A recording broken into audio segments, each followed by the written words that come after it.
వాళ్ళు నష్టపోయారు. కానీ ఇప్పటికి కూడా ఈ ప్రభుత్వం ఇవ్వలేదు. అలాగే తీసుకుంటే ఖరీఫ్లో తీసుకుంటే కరువు వలన 2,36,205 ఎకరాల్లో పంట నష్టపోవడం జరిగింది.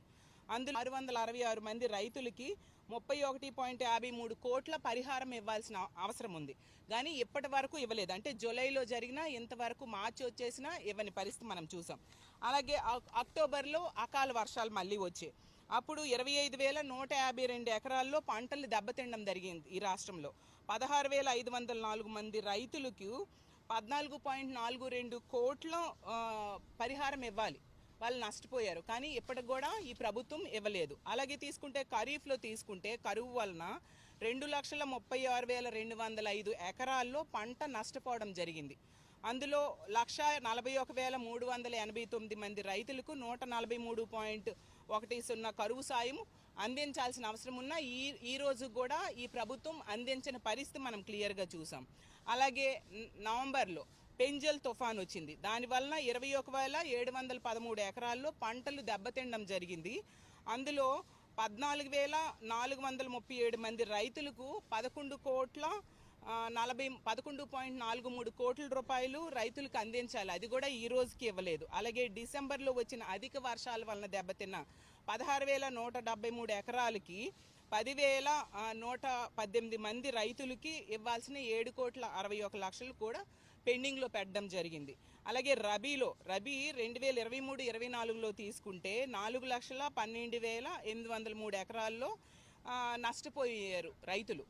ఎంతమంది? 1,58,470 మంది రైతులు. వాళ్ళకి ఇవ్వాల్సిన 164.05 కోట్లు కరువు బకాయిలు కూడా ఈ రోజు కూడా ఈ ప్రభుత్వం విడుదల చేయలేదు. అంత దారుణంగా వ్యవహరిస్తూ సభాముఖంగా చాలా వ్యవసాయ రంగాన్ని ఉద్ధరిస్తున్నట్టుగా వ్యవసాయ శాఖ మంత్రి గారు చెప్పడం నిజంగా దారుణం. గతంలో జగన్మోహన్ రెడ్డి గారు ముఖ్యమంత్రిగా ఉన్న టైంలో చూసుకుంటే విత్తనం నుంచి విక్రయం వరకు, పెట్టుబడి నుంచి గిట్టుబాటు వరకు ప్రభుత్వమే చూసుకునేది. ఆర్బీకేలను ఏర్పాటు చేసింది, ఈ క్రాప్ ఏర్పాటు చేయడం జరిగింది.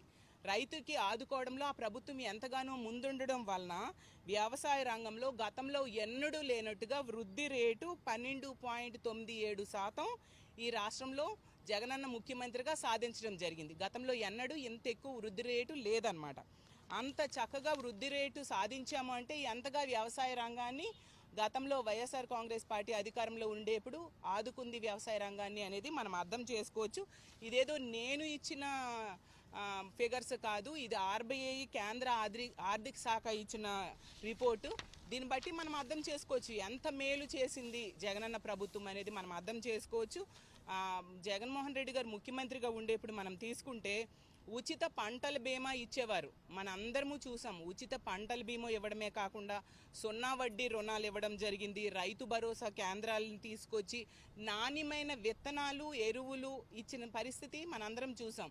నిజం చెప్పాలంటే జగన్మోహన్ రెడ్డి గారు ముఖ్యమంత్రిగా ఉన్న 5 ఏళ్ళు కూడా మనం ఎక్కడా కూడా రైతులు కల్తీ విత్తనాలు దొరికాయి ప్రభుత్వం సప్లై చేసిందని కానీ, ఎప్పుడైనా విత్తనాల కోసం రైతులు క్యూలో ఉన్నారని కానీ ఆ మాట మనం ఎక్కడా వినలేదు.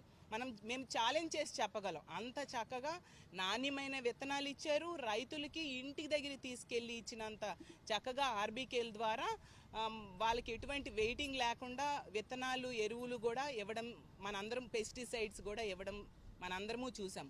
అంత చక్కగా రైతాంగానికి పెద్దపీట వేశారు. ఈ క్రాప్ ద్వారా గిట్టుబాటు ధర వచ్చేట్టుగా చేయడం జరిగింది. ఎక్కడైనా గిట్టుబాటు ధర రాకపోతే ఒక టోల్ ఫ్రీ నంబర్ ఏర్పాటు చేశారు.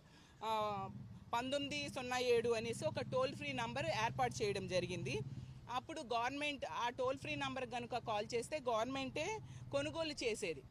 పంటల్ని కొనుగోలు చేసి వాళ్ళకి గిట్టుబాటు ధర ఇచ్చేట్టుగా చేయడం జరిగింది.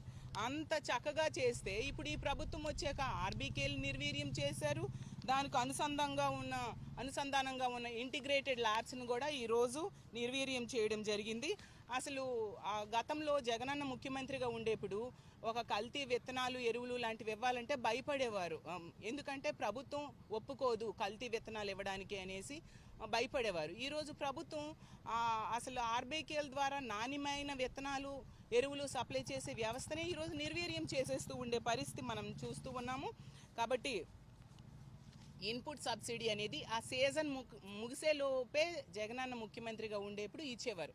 అంత చక్కగా పంట నష్ట పరిహారాన్ని ఇచ్చే పరిస్థితి ఒక్క జగన్మోహన్ రెడ్డి గారు ముఖ్యమంత్రిగానే ఉండేప్పుడే ఇచ్చి రైతుల్ని ఎంతగానే ఆదుకొని వచ్చే సీజన్ కల్లా ఈ పెట్టుబడి సాయం అందేట్టుగా ఆ రోజు జగన్మోహన్ రెడ్డి గారు చేయడం జరిగింది. అంత చక్కగా రైతాంగాన్ని ఆదుకున్నారు జగనన్న. అసలు 10,000కు పైగా రైతు భరోసా కేంద్రాలు కట్టించడానికి పూనుకోవడమే కాకుండా 10,000 మందికి పైగా అగ్రికల్చర్ అసిస్టెంట్స్ని కూడా అపాయింట్ చేశారు జగన్మోహన్ రెడ్డి గారు. అసలు గతంలో ఎప్పుడైనా అంతమందిని అగ్రికల్చర్ అసిస్టెంట్స్ని రైతుల కోసం అపాయింట్ చేసిన చరిత్ర మనం చూసామా? అది జగనన్న ముఖ్యమంత్రిగా చేయడం జరిగింది. అంతగా రైతాంగానికి వ్యవసాయానికి పెద్దపీట వేయడం జరిగింది. మాట్లాడితే వ్యవసాయ శాఖ మంత్రి గారు కొడవలి ఇవ్వలేదు, కొడవలి పిడి ఇవ్వలేదు, పిడి కూడా ఇవ్వలేదని మాట్లాడుతున్నారు. కానీ జగన్మోహన్ రెడ్డి గారు ముఖ్యమంత్రిగా ఉండేప్పుడు 1,050 కోట్లు ఈ యంత్ర సామాగ్రి కోసం ఖర్చు పెట్టడం జరిగిందనేది రికార్డ్స్లో ఉంది. అంత చక్కగా వాటి కోసం కూడా జగన్మోహన్ రెడ్డి గారు ఆ రోజుల్లో ఖర్చు పెట్టి రైతాంగాన్ని ఆదుకోవడం జరిగింది. కాబట్టి జగన్మోహన్ రెడ్డి గారి ప్రభుత్వంలో ఇన్పుట్ సబ్సిడీ ద్వారా 3,200 కోట్లు కూడా రైతులకి ఇవ్వడం జరిగింది. సో